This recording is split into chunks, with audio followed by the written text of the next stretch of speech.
When you're marketing a service-based business, whether you're delivering those services online or in person, you need to be targeting these 3 customer types in order to maximize your growth. And by the way, these marketing strategies work for any business, but the examples that we're going to be looking at today are specifically for service businesses. First type of customer that we're going to be going after, tofu or top of funnel. Top of funnel customers are people who aren't ready to buy yet. Some of them may even have the audacity to have never even heard of you or even know what it is that you do. So why do we want to market to them, you might be thinking? Well, there are loads and loads of top of funnel customers out there, and they can be very cheap to get on the radars of, which can mean that you build a relationship with them as they're coming to the decision about who to buy from. So it can be a very economical way to get a lot of customers quite cheaply. So what are some of the ways that service businesses can start picking up customers from the top of the funnel?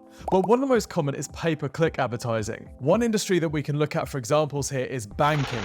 Now, if we imagine what traditional business banking is like, it's basically very slow, very boring, very grey suits, and they send you these little calculator things and tell you that you can't do stuff. And then you've got a bunch of challenger banks. Now, challenger banks have their work cut out for them because they might not have the credibility and reputation of some of the larger, more established firms. So what they do really well is target this top of the funnel traffic by emphasizing why they're different. Great top of funnel pay-per-click advertising is about identifying the problem that you're solving and describing the pain that you're relieving. So when challenger banks like Monzo want to take on the traditional banks, they do so in their pay-per-click advertising by emphasizing the pain that they're relieving and showing customers how quick it is to use their services. Let's have a look at some of the display ads, and by the way, I'm using SEMrush's Ad Clarity app here to see exactly how they do this. Here we can see a bunch of the video ads that they've been running on YouTube. We can see how long these ads have been running and the amount that they're spending on them. This 6-second pre-roll ad here has had over $700,000 spent on over 125 million impressions, so we can assume that it's doing something right. Now, it's actually a shorter version of a longer ad, which does a better job of emphasizing what I'm showing you here. So we can see this ad is showing just normal people going about their everyday business life, and it's highlighting some of the features that Monzo has, which traditional bank customers won't be used to seeing. In fact, all of these display and video ads emphasize features that are different to what traditional banks offer, like savings pots and speed of application. Another way that service-based businesses can get on the radars of top-of-the-funnel customers is getting content ranked in search for the sorts of questions that these potential customers might be asking. Let's do an example. When I snap my fingers, you're going to be a law firm offering notary services. You wanted to be a footballer, didn't you? That's not a service business. Okay, so what even are notary services? Well, as you know, one of the most annoying aspects of adult life is having to have people watch you as you sign things. This is particularly annoying if you don't have any friends or never leave the house. So I hear. Sometimes you even need your signature notarized, i.e. witnessed by a proper legal person, not the DPD driver or the guy who walks down the high street shouting at cars. If you've never done this as a customer before, you might be asking Google questions like, how much does it cost to get a signature witnessed in court? So if you're a law firm targeting these customers, you might produce some content answering this question and explaining the different benefits of having your signature witnessed in court versus having it witnessed by a solicitor. Another top of funnel search term would be something like, who can witness a signature UK? This person doesn't know anything about the process at all, but this guide from Legal Vision explains the process and answers this question in detail. You can see they've got call to action forms actually embedded in the blog post, so if you need this service, you could reach out. Unaware customer making a top of funnel search going onto your blog, which answers the question and positions you as the solution.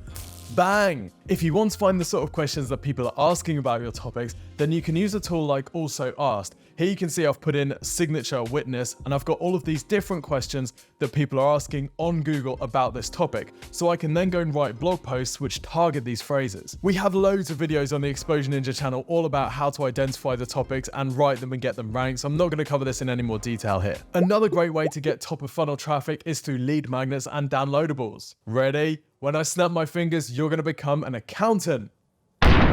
You were hoping for a racing driver, weren't you? But it's not a service business. Let's say that you're a US accounting firm like H&R Block and you want to sign up people who are filling in their tax returns. Well, you might want to target a phrase like tax prep checklist because this is someone who is about to go through the process of filling in their tax return. But this is still a top of funnel search because they're not necessarily looking for a service to help them with this. However, if we can get in front of them, give them some help and convince them that we might be a better solution than doing themselves, we might still be able to turn them into a customer. So H&R Block here has a tax prep documents checklist. If we go onto their site, you can see they've got this nice tool that you can use. You go through the process of creating your checklist, and this is a great way for them to get you into their marketing funnel. Your lead magnets don't have to be super advanced. As long as the topic matches what people are looking for and you have sufficient credibility on your landing page, even just a simple downloadable or white paper can be a great way to get someone into your email marketing database. We'll come back to that in just a minute. The next type of customer that you're going to want to target is your middle of the funnel. These are people who are considering a purchase. They may or may not have heard of you, but they're not quite ready to buy yet. One powerful tool in this category is your positioning. And positioning is about the messages you use on your website to set yourself apart from your competitors. Check out this Exposure Ninja client example, a very successful law firm in Texas, how they use veteran-owned and the fact that they are Spanish-speaking as powerful positioning tools so that when a potential middle-of-the-funnel lead comes onto the site, they can see very quickly, this is right for me. Now, Patino could have focused on other things like the awards that they've won, but adding these elements because they knew that they were important to potential customers means that they've got a much better chance of resonating with their target audience that are in the middle of the funnel and need help moving towards a purchase. Okay, so how do you choose your positioning and identify the messages that are most likely to resonate with your customers? Well, we have more detailed videos on this, but one quick trick that you can use is to search on Google for why do and then your industry, and then you'll see all the things that annoy people about your industry. For example, why do airlines overbook, cancel flights, charge for seats, charge for bags, block share, code share, charge for name changes. Now, if you wanted to create an airline that was going to really resonate with people, perhaps you could lead with some of these messages. For example, the only airline that never overbooks, or the only airline that doesn't charge to allocate your seats, or whatever. As long as you know what most resonates with your customers and you know that that's a pain point, you can use that in your positioning to really differentiate yourself. Another great way that you can attract middle of the funnel customers and move them in towards purchase is by using content on your site. One type of content that can work particularly well at this stage is case studies. Notice how on the Exposure Ninja site here, we've got a whole bunch of different case studies from different businesses emphasizing the growth that we've got them through digital marketing. Why do we do this? Because if someone is just at the curiosity stage and then they start to get a bit more interested, then they see these amazing case studies and the times that we've been able to completely blow up people's businesses through great digital marketing. This is going to move them closer to purchase and closer to purchase from us. And while we're here, email marketing can be a fantastic source of middle of the funnel traffic. From those people who filled in the lead capture bit, they've downloaded your thing, they've submitted their email address. You can then create automated sequences which segment people based on their interest in your particular services, giving them tailored messages which move them further towards purchase. We've done some fantastic work in this area, and in fact, some of our clients are seeing up to 25% of their revenue coming from email marketing. This was despite email marketing being previously a source of no revenue whatsoever for them. Okay, the final customer type that you're going to be wanting to target in your service business is bottom of the funnel. These are the folk that are about to purchase. Their Apple Pay finger is itchy, their credit card's feeling frisky, and they're in the mood to give somebody some money. Now, these are the most sought after and fought after group of customers because they are closest to the purchase. But as a service business, how do you make sure that you're getting them? One of the best ways ever defined to get in front of people who are about to purchase what you're selling is search ads. Want to get in front of people that are about to buy from a mortgage broker? Google will take your money for that. Want to target people looking for a virtual receptionist? Google's going to take your money for that. This type of pay-per-click ad can be fantastically profitable if you're smart. Remember, these clicks for the most commercial phrases are going to be expensive. So you need to be at the top of your game. You need to have really well-optimized ads, a fantastic offer, and a great landing page, all working in your favor in order to make this type of advertising profitable. But done well, it can be a fantastic source of growth for a business. Now, you don't just want the most traffic possible. You don't necessarily want the highest click-through rate on your ads. What you do want is the traffic that is most likely to convert. Remember, you're paying for every click. So we can see some ads here. For example, you switch, we search the entire market, saving you time and money on your mortgage. Find out more. Free mortgage brokers, we compare over 90 lenders. It's a great ad. It says exactly what they do, and they use the fact that they're comparing lots of different lenders to their advantage. Now, mortgage key is picking out some particular types of customer, for example, bad credit remortgage. And this is a sub-niche of the mortgage market, but it could be a very valuable one given that these mortgages are going to tend to be a little bit more expensive. Now, one of the mistakes that a lot of pay-per-click advertisers make is just focusing on the ad, and they don't think too much about the landing page and the call to action. Well, of course, it's all great to get some traffic from ads, but unless the landing page is working really hard for you, a lot of that traffic is going to end up being wasted.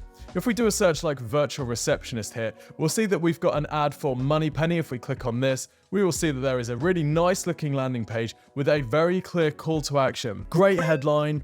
They're building trust and credibility with pictures of people, a straightforward get a quote call to action with a secondary call to action, giving you a bit more detail on how the process works. Now, of course, you don't necessarily have to advertise against these high commercial intent bottom of the funnel phrases. You can also get your website content ranked organically, and that has the benefit of not costing you money every time somebody clicks. For example, we can also see that Moneypenny is ranking organically with this page in search as well. Another smart strategy for targeting bottom of the funnel phrases for service-based businesses, particularly if your competitors are very well known, is to target alternative or comparison phrases. For example, if somebody searches for Moneypenny alternatives, it's likely that they've already established that they need this thing and they're quite close to the bottom of the funnel. Either they're thinking of purchasing from Moneypenny and want to see what else is out there, or they're already with Moneypenny and they have some satisfaction issues that mean they're shopping around for alternatives. Now, if you're going to run ads to these phrases, it's a good idea to emphasize the things that you do better than the company that you're targeting. Here we can see Pocket Receptionist focusing on price. We can see Posh emphasizing price and service, and we can see Message Direct emphasizing satisfaction and the potential cost saving. But then you've got competitors that are optimizing their content for Moneypenny alternative keywords like Smith AI. Another great way to get those bottom of the funnel conversions is through retargeting. Now, most businesses know about remarketing or retargeting, basically advertising to people who've already been on your website in order to get them back, knowing that they must be in the market for whatever it is that they are selling because they've already been on your website. But like many things in life, there are levels to remarketing, retargeting. Yes, you can just target everyone on your website the same way, but that doesn't tend to be as effective as segmenting your target audience based on the pages that they've visited or the content that they've spent some time watching or reading on your website. For example, if we have a look at H&R Block, again using SEMrush's Ad Clarity app, we can see they're running some sort of general mass targeting ads, but we can also see they've got specific ads targeting professional accounting firms and trying to make them become a H&R Block Tax Pro.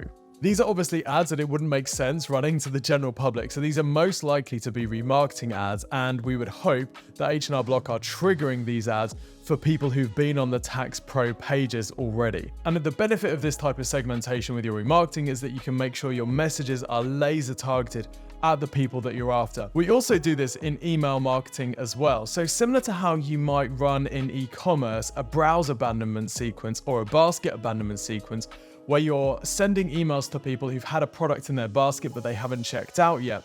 You can trigger email marketing sequences based on the pages that people have visited on your website. So if somebody visited the Block Tax Pro pages on the H&R Block website, that could then trigger an email sequence to go to them, explaining the benefits of this service and how it would help them increase the revenue that they're getting from their own clients, and so on and so on. So there you have it, how to market a service-based business in 3 customer types. Hope you enjoyed this video. And by the way, if you want to find out more about how to segment your customers to make sure that you're laser targeting them, check out this video on how to build the perfect customer persona. Until next time, see you soon.